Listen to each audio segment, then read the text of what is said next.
Barangay Tumbor, Benmale. Ayan.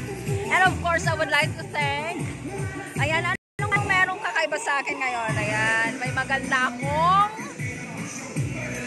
salamin. Alright. Ayan, maraming salamat po, Kapitana Vilma Quinto Galban of Barangay Anulit, Bangaldan. Ayan, ito regalo niya sa akin. Ganda, guys. Bagay na bagay, oh. Ayan. So, I'm happy and proud. 40 years old. Hello.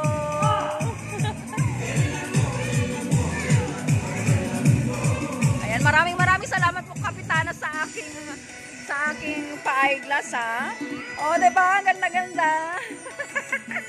Bet ko siya. Thank you sa regalo. Ma'am Kapitana Vilma Quinto Galban. Ayan. Thank you so